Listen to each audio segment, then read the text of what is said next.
Do you know what the secret to winning more games is? It's staying cool under pressure, you and your phone. And this will help you do it. This is the GameSir X3, a telescopic USB-C gaming grip with the upgrade over the X2 being the integrated cooling fan.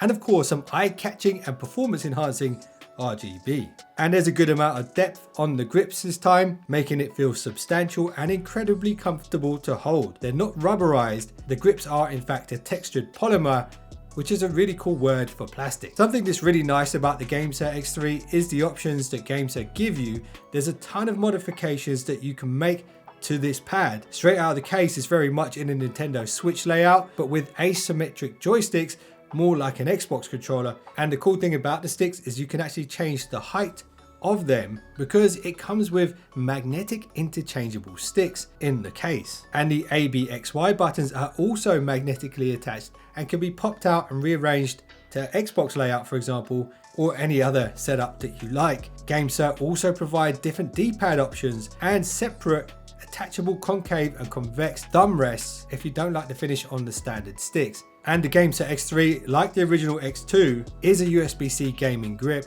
and not a Bluetooth one.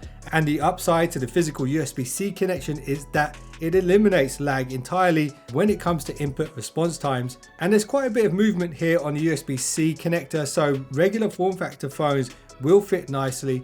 However, my Galaxy Z Fold 3 doesn't because GameSir has switched the USB-C port to the right hand side, which means the fold actually folds downwards and not upwards, which is a bit awkward. So you can see it's not built for that. However, GameSir did release a Bluetooth version of the X2, so maybe we'll see a Bluetooth version of the X3 in the future for Apple devices and larger form factor phones like the foldables. We'll have to wait and see about that. The X3 will work with Android games that do support a controller. It will also work with all of the streaming services, for example, Xbox and GeForce Now. And of course, it will work with my favorite emulators.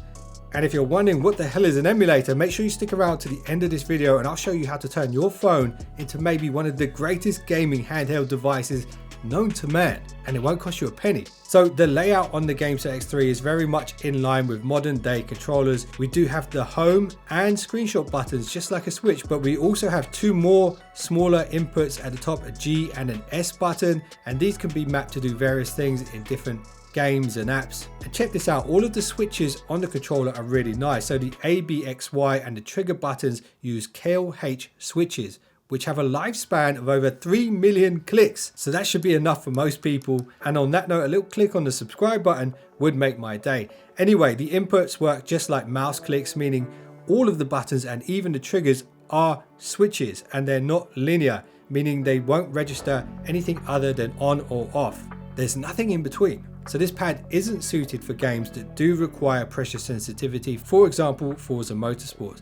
The analog sticks are Alps 3D joysticks, and I looked this up, and apparently Alps 3D is the go-to for most companies when it comes to controllers, and in fact around 80% of all controllers globally use Alps 3D sticks, including Sony's DualSense controller. So I think we can say the GameSir X3 does have decent joysticks. And the last couple of things you should know about the design is I measured the maximum width of the grip to be 18.5 centimeters. So technically a small tablet could fit in here or a very large phone, but no matter what device you do decide to use with this, you will need to take the case off because the way the back is lined up with the cooling pad won't allow even the thinnest case to rest in it. And to be honest, if you are gaming and you want to play for long periods of time with the maximum performance, you shouldn't really use a case on your phone when gaming. And the cooling really is the highlight here in my opinion. It's got a copper heat dissipation layer as well as a heat sink.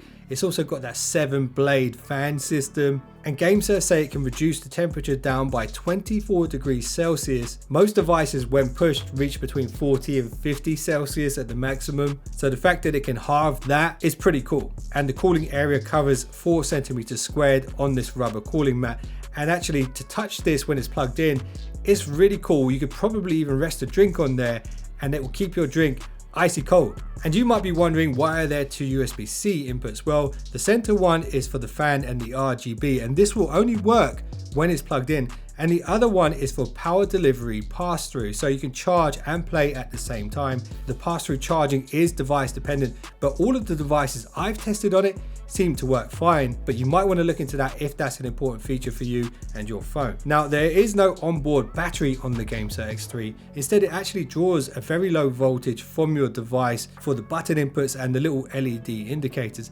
GameSir say is 2 milliamp hours, which is a very minor bit of power. So that's pretty much the hardware out of the way. But what is it actually like to play on? Well, in my opinion, it's very nice. The buttons feel nice and tactile and incredibly responsive. The analogs feel really nice and silky with just enough resistance and travel. The grips feel thick enough and are plenty to hold on to, and the triggers are perfectly placed. And overall, it feels well put together and durable. And something that I noticed having switched devices on this so many times is there's a really nice feature here where you can actually adjust the position of the fan on the device. So this comes in handy when you're trying to avoid the camera module on a device, but also it allows you to position the fan exactly where your device gets the hottest. And one drawback for some people, of course, is going to be the fan needs to be plugged in, which means you need to be tethered to a power source if you want it to work. And GameSir do provide a really nice quality cable in the case for you to do this, but you will need to provide your own power brick or power bank. And I've heard some people complain about the 2 USB-C inputs and how awkward it would be to have to carry 2 cables around in order to charge and have the fan running at the same time. I don't think that's what GameSir had in mind when they came up with this design.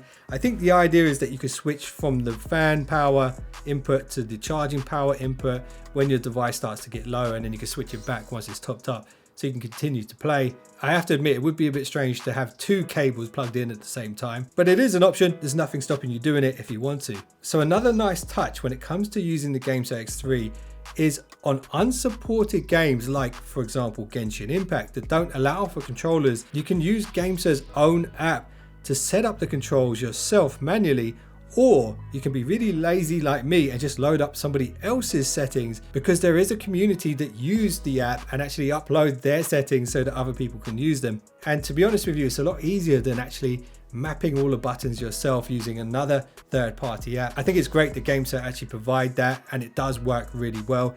And something that you need to know, and it does tell you when you set up the app the first time, in order to switch to a mode where you've manually set out the buttons, you need to hold down the home button and the G button at the same time, and then the LED will switch from blue to green. So I've used a few gaming grips in the past, and I really do like this one. The cooling fan makes a big difference, especially when you're pushing your phone to the limits, for example, playing emulators. And on that topic, if you want to turn your device into the greatest gaming device ever, I made a video about the 5 best Android emulators. The thumbnail is on screen right now. Go check that out. You could turn your phone into a PlayStation, a Nintendo, or a Sega, or even a retro arcade machine. It's easy to do and it's free. Go check that out. And if you enjoyed this video, a thumbs up and a subscribe would be greatly appreciated. And if you just subscribed, you're now one of the finest subscribers known to man. See you in the next one, so don't be late.